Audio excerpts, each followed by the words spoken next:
고린도전서 16장 1절에서 24절까지 같이 한 목소리로 읽도록 하겠습니다. 성도를 위하는 연보에 관하여는 내가 갈라디아 교회들에게 명한 것 같이 너희도 그렇게 하라. 매주 첫날에 너희 각 사람이 수입에 따라 모아두어서 내가 갈 때에 하지 않게 하라. 내가 이를 때에 너희가 인정한 사람에게 편지를 주어 너희의 은혜를 예루살렘으로 가지고 가게 하리니 만일 나도 가는 것이 합당하면 그들이 나와 함께 가리라.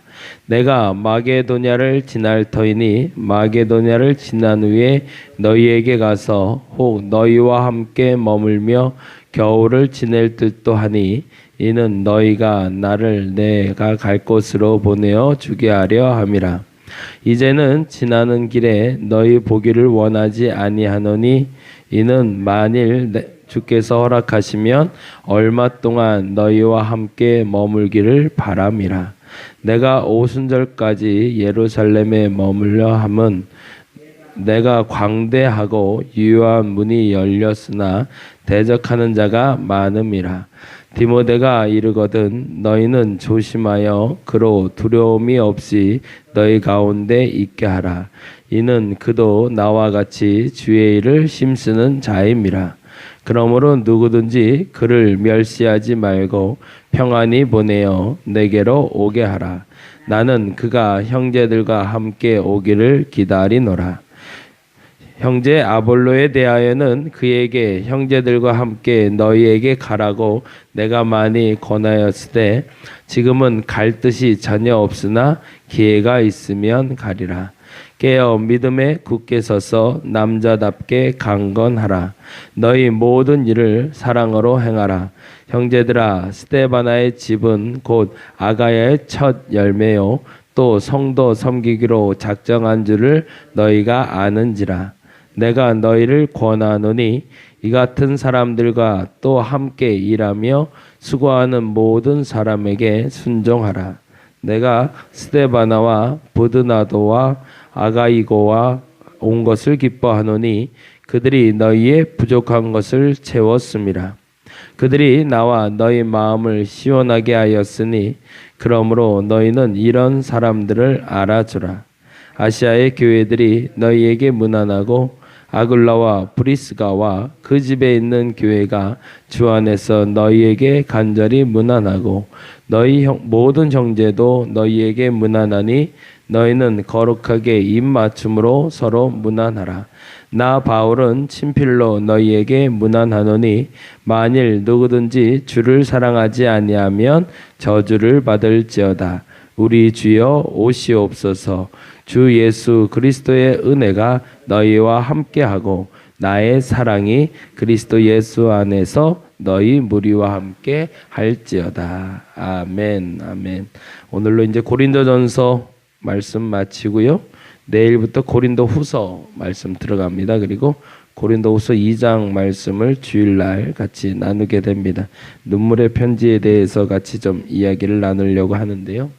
고린도전서가 쓰이게 된 가장 큰 이유는 고린도 교회에 문제가 있음을 사도 바울이 소식을 전해 듣고 그 문제에 대해서 해결하기 위해서였습니다.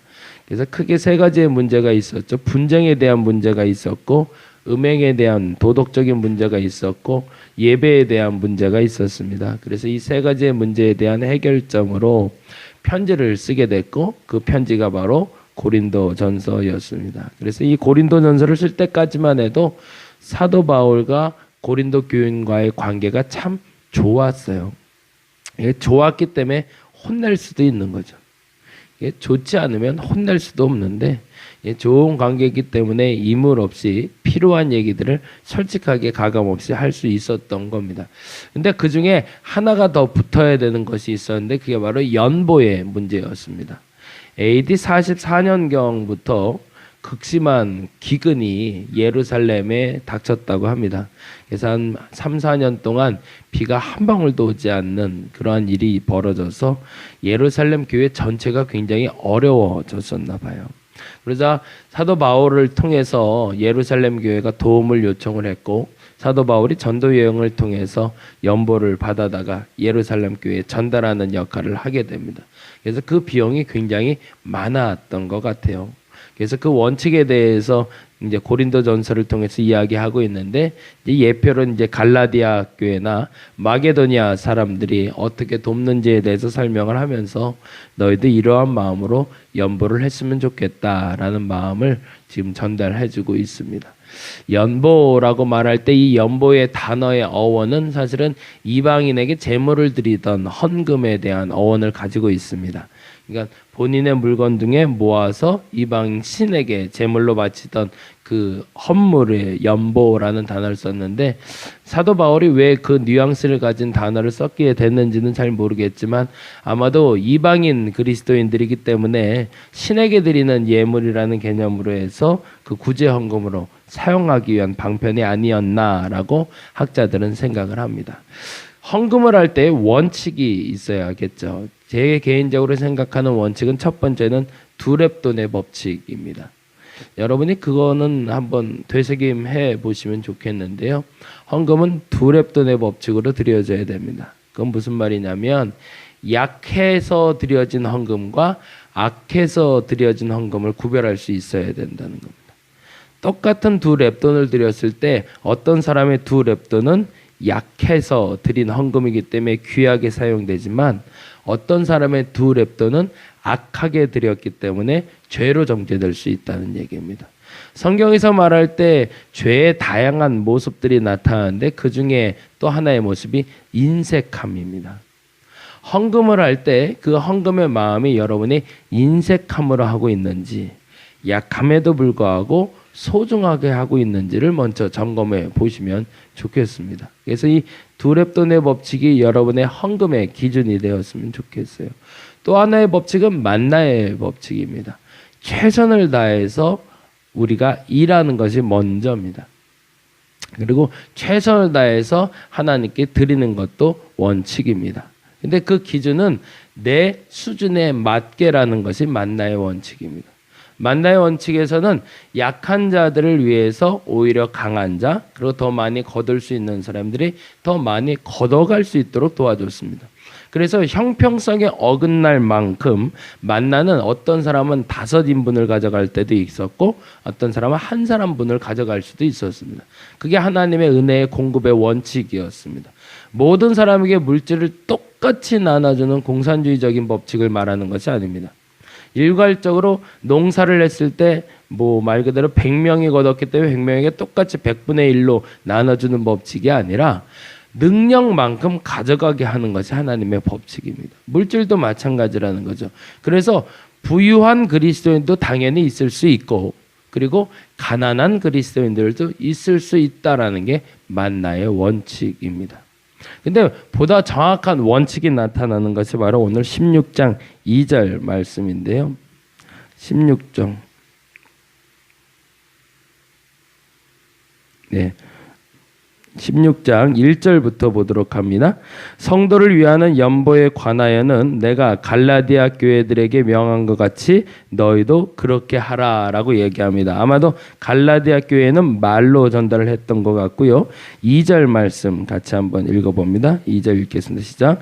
매주 첫날에 너희 각 사람의 수입에 따라 모아두어서 내가 갈 때에 연보를 하지 않게 하라라고 이야기합니다. 이 부분을 저는 굉장히 좀 중요시 여깁니다. 교회에 비축해 놓지 말라는 겁니다. 그것이 범죄가 될 수 있다는 겁니다. 헌금을 할 때 교회에다 쌓아놓고 어느 날 왔을 때 가져오지 말고 집에다 저축했다가 교회로 가져오라고 얘기합니다. 그게 헌금을 정직하게 하는 방법입니다. 어찌 보면 이것이 더 정확한 만나의 법칙입니다. 하나님은 모든 사람에게 공평하게 넉넉히 주질 않습니다. 어떤 사람은 약하게 드릴 만큼만 주고 어떤 사람은 넉넉히 드릴 만큼을 줍니다. 근데 그것을 그 이로움이, 그러니까 내게 무엇인가 이득이 남았을 때 그것을 교회에 가지고 오실 때 교회의 시험거리가 될 수 있음을 사도 바울은 알고 있었던 겁니다. 그래서 그 헌물을 교회에다 쌓아두지 말고 필요를 말할 때 그때 교회로 가져와 그 필요에 따라 사용하라고 이야기하고 있습니다. 헌물은 그렇게 사용되어져야 합니다. 그리고 또 하나의 법칙이 자발적 가난의 법칙을 저희는 사용하려고 합니다. 여러분이 한번 잘 기억하세요. 첫 번째는 두렙돈의 법칙입니다. 약한 것은 귀한 겁니다. 그러나 악한 것은 마땅히 정죄받아야 마땅한 겁니다. 인색함으로 드렸기 때문에 여러분의 헌금이 약한 것인지 악한 것인지 구별하시기 바랍니다. 두 번째, 만나의 법칙으로 넉넉하게 거두시기 바랍니다. 그건 하나님의 축복입니다. 많이 돈을 번다고 나쁜 게 결코 아닙니다. 부유해지는 게 나쁜 게 아니라는 얘기입니다. 근데 더 중요한 것은 교회에 비축하지는 마시기 바랍니다. 교회 재산이 쌓이게 되면 그때부터는 재앙이 옵니다. 그래서 교회는 결코 물질을 쌓아놔서는 안 됩니다. 이 부분에 대해서 제가 진짜로 감사하게 여기는 교회가 하나 있는데 그게 광염교회였어요. 제가 매번 얘기할 때 드리지만 어느 교회든지 한번 시도할 수 있으면 다들 시작을 해봤으면 좋겠는데 광염교회의 법칙은 어느 정도 일정한 자립 기반이 생겨진 다음부터는 매년 연말이 되면 100만 원만 남긴대요. 교회 자산을 딱 100만 원만 남긴대요. 지금은 성도가 한 6천 명 정도 모이거든요. 6천 명 정도의 예산이 약 200억 정도가 된다고 그래요. 200억 정도 되는 예산을 연말이 되면 100만 원을 남기려면 어떻게 해야 될까요? 아까 말한 대로 교회 돈을 쌓아놓으면 안 돼요. 그러니까 10월부터는 교회가 더 바빠지는 겁니다. 1월부터 9월까지 마음껏 사용하고 특히 이제 여름 행사나 이런 걸 할 때 많이 사용되니까 많이 사용되고 나면 그때부터 10월부터는 정리 작업에 들어간답니다. 돈이 얼마나 남았는지 여름 행사를 마치고 선교를 마치고 물건들이 얼마나 남았는지 그래서 1년 동안 단 한 번도 사용하지 않은 물건들을 다 끄집어낸답니다. 그래서 결코 그것은 하나님께 죄가 되기 때문에 물건부터 돈까지 다 끄집어내서 어디로 보낼지 회의를 시작한대요. 그래서 어느 교회로 보내면 좋을지 어느 고아원으로 보내면 좋을지 어느 곳에 가장 필요할지 그래서 저희 같은 경우에도 지금 이런 의자나 혹은 이제 TV도 하나가 와 있는데 그런 것들이 꼭 필요하다 여겨지는 곳에 무상으로 보내는 훈련을 시켜놨습니다. 그래서 10월부터는 제가 들었을 때 그 얘기를 하시죠. 파티래요, 파티. 교회 안에 있는 것을 남들에게 나눠주는 흥분된 파티를 벌입니다. 창고를 항상 비워놓는 거죠. 언제나 다시 채울 수 있도록. 그리고 물질도 그 남은 재정을 가지고 100만 원만 남기고 다 환원한다고 합니다. 그래서 뭐 작은 사회복지단체부터 시작해서 심지어는 억대의 돈이 남으면 그 돈으로 교회 건립을 위해서 사용하기도 하고 그런 식으로 사용을 한다고 합니다. 어찌 보면 그게 가장 건강한 교회의 헌금 사용법이라고 생각이 됩니다. 그래야 그 비워진 것을 하나님이 채우시기 때문이죠. 근데 보다 정확한 방법은 이 자발적 가난이라는 법칙입니다. 이 원칙은 여러분이 잘 기억하셔서 사용하시기 바랍니다. 자발적 가난의 원칙은 빈곤해지라는 게 원칙이 아닙니다. 내 필요를 인정하는 것이 시작입니다. 내가 얼만큼 넉넉해야 행복할 수 있는가를 본인이 기준을 잡는 겁니다. 내가 3천만 원만 있으면 1년 넉넉히 산다라고 생각하면 3천이면 충분한 사람입니다. 근데 그 욕심이 과하기 시작해서 부자가 곡간을 짓듯이 또 곡간을 짓기 시작하면 그때부터는 죄가 시작이 됩니다. 내게 이득이 쌓일 때 그 이득이 내가 생활할 수 있는 범위의 넉넉함의 기준을 넘어서는 것을 이득이라고 얘기를 합니다. 나 혼자 있을 때 3천이면 괜찮았으면 4인 기준에 있을 때 한 5천이면 필요하다 그러면 5천까지는 내 재산으로 인정을 하라는 얘기입니다. 그리고 그 다음에 나오는 재산에 대해서는 나눌 준비를 하라는 겁니다. 오늘 말하는 사도 바울의 헌금은 그 얘기를 하고 있습니다. 그래서 매주 안식일 첫날에 모으라고 얘기합니다. 매주 첫날이라는 말은 안식 후 첫날, 지금 말로 말하면 주일의 시작을 얘기합니다. 그러니까 AD 44년 전부터 이미 주일 예배가 시작이 되고 있었던 거죠. 안식일 예배뿐만 아니라 유대인으로서의 안식일 예배뿐만 아니라 안식 후 첫날 주일 예배가 드려지고 있다는 시작의 증거가 16장 2절이고요. 또 하나는 요 16장 2절에 요 매주 첫날 드리는 예배가 4세기에 이르러 정식 주일이라는 명칭으로 우리가 드리는 예배 날이 되기 시작합니다. 그래서 그 날에, 그러면 더 정확히 얘기하자면 사도 바울이 온데, 그러니까 그때 이렇게 돈을 모으려고 애쓰지 말고 그 전에 한 1년 정도의 시간을, 유예 기간을 준 거였거든요.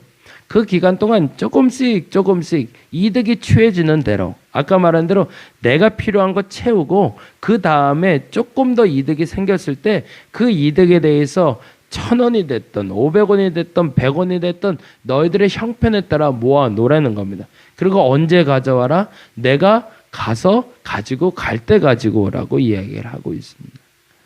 저와 여러분의 헌금 유용법이 그렇게 되기를 간절히 바랍니다. 드려지는 사람도 거룩하게 드려야 되고 쓰는 사람도 거룩하게 쓸 수 있어야 됩니다. 그래서 언제부턴가 교회는 그 거룩한 통로가 돼야 되는데 더 더러운 통로가 되고 말았습니다. 왜 그렇게 됐을까요? 교회에 돈을 쌓아넣기 시작했기 때문입니다. 저희는 비록 아직 작은 교회지만 그 운동을 계속 실천하고자 합니다. 실례로요, 잠깐 한 군데 얘기를 좀 하고 마무리를 할게요. 엊그제 제가 이제 우연찮게 이번 10월 달에 박보영 목사님이라고 인천 반죽교회 목사님이 저희 지방연합성에 강사로 오기로 결정이 됐어요. 그래서 이제 그분을 모신다고 얘기를 들어서 그분 설교를 들어봤냐고 사람들이 그러길래 제가 한 번도 들어본 적이 없어서 이번에 한번 우연찮게 들어가서 봤는데, 지난주 설교가 그 얘기를 하시더라고요. 거기는 10주에 한 번씩 교회 문을 닫는데요. 혹시 아세요? 네, 교회가 한 1200명 정도 모이는데요. 10주에 한 번씩 교회 문을 걸어 잠근대요. 이유는 뭐냐면 다른 교회 가서 예배 드리라고. 자꾸 큰 교회로만 모이지 말고 주변에 작은 교회 가서 예배 드려지고 헌금하고 오라고. 그래서 말로 했더니 말을 안 듣더래요, 성도들이. 그래서 아예 예배를 안 드리려고 주일날 문 잠가버린대요. 그리고 담임 목사님도 딴 데 가서 예배 드린대요. 아무도 출근 못하게 만들어 버렸대요. 그렇게 몇 번을 했더니 그제서야 이제 조금씩 가기 시작하더래요. 이게 처음에는 그렇게 잠가놨더니 자꾸 큰 교회로 가더래요. 그래서 그러려면 가지 말라고, 차라리 교회, 작은 교회 가서 예배 드리려고. 그래서 그 운동을 10주에 한 번씩 한답니다. 그러니까 교회가 어마어마한 거죠. 근데 이게 사람 말을 곡해해서 들으면 또 문제가 되는 거라, 그러면서 얘기를 하셨대요. 간곡히 부탁을 하셨대요. 제발 가서 그곳에서 헌금하고 오라고. 그곳엔 그냥 앉아있다가 그 다음 주에 교회 와서 방주교회에다 헌금하지 말고 가서 헌금하고 오라고. 근데 그 말도 그렇게 또 안 듣더래요. 그래서 간곡히 몇 번을 부탁했는데 이제 그게 좀 정착이 됐나 봐요. 근데 그날은 그 얘기를 하시더래요. 그렇다고 거기만 갖다 주면 어떡하냐고 그러시더라고요. 그렇게 10주 때 한 번씩 계속 돌렸더니 헌금이 3분의 1로 줄었대요. 그래서 교회 운영이 힘들 정도로 헌금이 확 줄었다는 거예요. 그래서 아니 좀 알아서 말을 좀 알아들어야지. 갖다 주려니까 또 갖다가 다 퍼주고 여기다 헌금을 안 하면 우리는 또 어떡하냐고.